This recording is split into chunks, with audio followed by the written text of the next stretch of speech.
First ever factory outlet Mukunda jewellery KPHB Kothapet Khammam Somajiguda Hanamkonda. నమస్తే శ్రవంతి గారు. నమస్తే కీర్తి.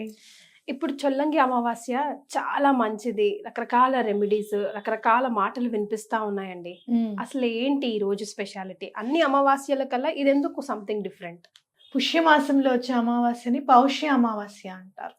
ఈ పౌష్య అమావాస్య దేనికి ప్రాచుర్యం అంటే, దేనికి చాలా ఇంపార్టెంట్. ఏం చేయాలి అని అంటే, నదీ సంగమంలో స్నానం చేయడం అనేది చాలా ఇంపార్టెంట్ అనమాట. ఓకే. అక్కడ చూసుకుంటే కనుక మీరు నార్త్ అంతా చూస్తే ప్రయాగ్రాజ్లో స్నానం ఆచరిస్తున్నారు. అక్కడ కుంభమేళా జరుగుతుంటుంది ప్రతి 12 సంవత్సరాలకి ఒకసారి. ఇక్కడ మనం ఇంకా చాలా అదృష్టవంతులు ఏంటి అంటే, మనకి చక్కగా గోదావరి నదీ తీరంలో చొల్లంగి అనే ఊరు ఉందన్నమాట. ఓకే. ఆ చొల్లంగి అనే ఊరు ఏంటనంటే, అక్కడ తుల్య భాగాన్ని అంటే గోదావరి నది 7 పాయలుగా విభజించబడింది. అందులో తుల్య భాగ అనే భాగము సాగర గర్భంలో కలుస్తుంది అనమాట. నది వెళ్ళి ఈ చొల్లంగి ఊర్లో అక్కడ స్నానం ఆచరిస్తే చాలా మంచిది. ఈ అమావాస్య నాడు ఎలాంటి దోషాలైనా కూడా తొలగిపోతాయి అని ఇంకొకటి. అదే అది కూడా ఇంకోటి ఏంటంటే, పుష్యమాసంలో అమ్మవారు గంగా అమ్మవారు ఎవరైతే ఉన్నారో అమృతం అనేది అమ్మవారి ఒడిలో ఉంటుంది అని నమ్మకం అన్నమాట. కాబట్టి అలా స్నానం చేస్తే గనక ఆవిడ అమృత వాహినిగా ఉంటుంది. కాబట్టి ఎలాంటి దోషాలైనా కూడా వెళ్ళిపోతాయి, పాపకర్మలైనా సరే తొలగిపోతాయి అని ప్రతీతి. మీరు ఎలాంటిదైనా సరే క్లెన్స్ చేసే తత్వం వాటర్కి ఉంటుంది అనమాట. అంటే మనని ఏమి హాని చేయకుండా, కీడు చేయకుండా, మన రూపాన్ని మార్చకుండా ఓన్లీ వాటర్ మాత్రమే మనం క్లెన్స్ చేస్తుంది. కరెక్ట్. కాబట్టి అట్లా మనం క్లెన్స్ అవ్వబడాలి అని అనుకుంటే కనుక ఇట్లా నది ఎక్కడైతే సాగరంలో కలిసిపోతుందో అక్కడ మనం స్నానం చేస్తే చాలా మంచిది అని చెప్పడం. అలాగే 12 సంవత్సరాలకు ఒకసారి కుంభమేళా జరగడము. మనకు కూడా ప్రతి 12 ఏళ్ళకి ఒకసారి ఒక్కొక్క నదికి ఒక్కొక్క పుష్కరం వస్తూ ఉంటుంది.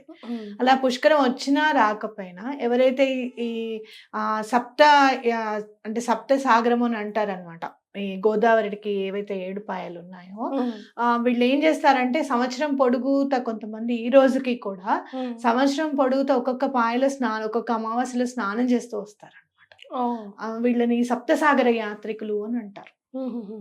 ఈ చొల్లంగి అమావాస్య నాడు ఏం చేస్తారు అని అంటే, ఇక్కడ స్నానం ఆచరిస్తారు, చొల్లంగిలో స్నానం ఆచరిస్తారు అన్నమాట.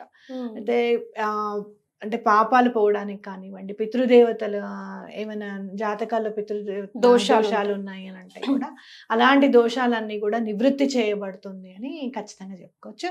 అలాగే ఈ అమావాస్యనే మౌని అమావాస్య అని కూడా అంటారు అనమాట.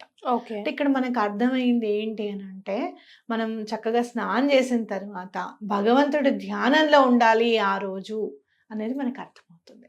అలాగే మీరు ఏం చేసినా కూడా నెక్స్ట్ డే నుంచి మాఘమాసం కాబట్టి మీరు ఏం చేయాలనుకున్న ఇంపార్టెంట్ పాయింట్స్ ఏమైనా మీ జీవితంలో ఇప్పటి వరకు మొదలు పెట్టేవి ఏమైనా సరే ఆగిపోతున్నాయి. కొంతమంది ఇల్లు కట్టుకుందాం అనుకుంటారు, ఆగిపోతూ ఉంటుంది. వివాహం చేయాలనుకుంటూ ఉంటారు, మంచి సంబంధం రావట్లేదు. అలాంటి వాటి అన్నిటికీ కూడా ఆ దోషాలన్నీ నివృత్తి అయిపోయి ఈ సంవత్సరం మాకు ఈ కోరిక తీరితే కనుక నెక్స్ట్ వచ్చి మేము చొల్లంగిలో స్నానం ఆచరిస్తాము అని చెప్పి ఒక చెంబులో నీళ్లు తీసుకొని ఆ నీళ్లు చూస్తూ కనుక మీరు కోరుకుంటే ఎటువంటి పరిస్థితుల్లోనూ ఆ కోరిక నెరవేరుతుంది. ఓకే.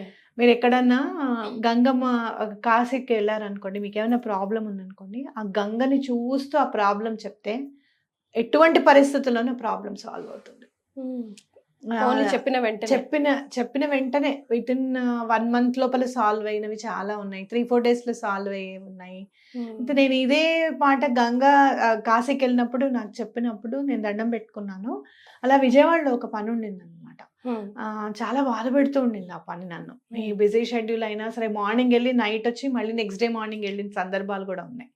అలా వెళ్ళినప్పుడు అక్కడ కృష్ణమ్మ ఎవరైతే ఉంది గంగమ్మే కదా, అంతే కదా, అక్కడ కృష్ణమ్మకి దండం పెట్టుకొని పని అయ్యేటట్టు చూడమ్మా ఖచ్చితంగా అని అనుకుంటే ఆ నెక్స్ట్ డే వెళ్ళినప్పుడు ఆ వర్క్ కంప్లీట్ అయింది. చాలా ఆనందం అనిపించింది అనమాట. అట్లా మనకి ప్రత్యక్షంగా దైవం ఏదన్నా ఉంది కనబడుతున్నాయి అంటే సూర్యచంద్రులు, ఈ నది, సముద్ర తీరాలే అన్నమాట. మనకి ఖచ్చితంగా కరెక్ట్గా కనబడేది భగవంతుడు ఉన్నాడు అని చెప్పి. కాబట్టి తప్పకుండా దండం పెట్టుకోండి, ఎటువంటి పరిస్థితుల్లోనూ ఆ పని అవ్వడానికి అవకాశం ఉంటుంది. రైట్. ఓకే. అందరికీ నది స్నానాలకు వెళ్ళడానికి అవకాశాలు ఉండకపోవచ్చు, వెళ్ళలేకపోవచ్చు కదా! అలాంటి వాళ్ళకి ఏమైనా ప్రత్యామ్నాయ మార్గాలు ఉన్నాయా?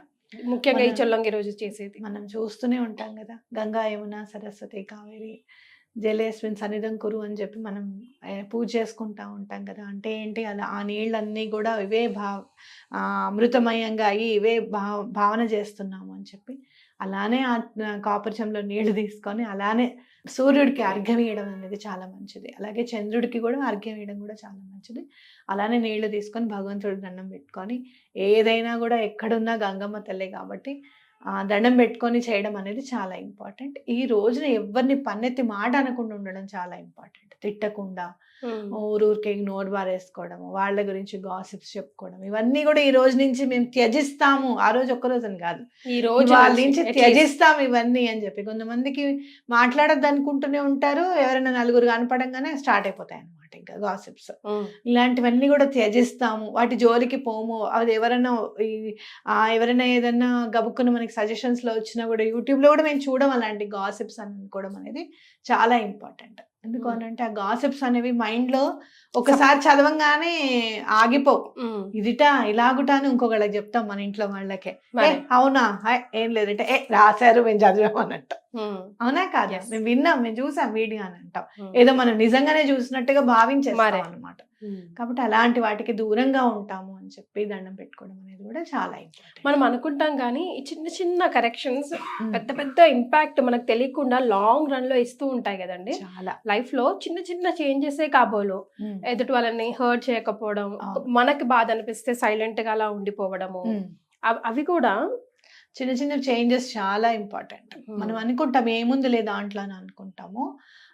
నేను చూసాను కొన్ని అంటే కొన్ని అంతకుముందు చిన్న అంటే టైం లేకపోవడం వల్ల, లేకపోతే ఓవర్లుక్ చేయడం వల్ల అలా వెళ్ళిపోతే, అలా కాదు అప్పుడు అలా చేశాం కదా, ఇది ఇలా చేయకుండా ఇలా చేసుకుంటూ వెళ్దాం అని చెప్పి ఒక్కొక్కటి మార్పు చేసుకుంటూ వస్తే, మనం ఎంత డిసిప్లైన్డ్గా ఉంటే మన లైఫ్ అంత డిసిప్లైన్ అంత స్ట్రైట్ లైన్లో వెళ్ళిపోతూ ఉంటుంది అనమాట.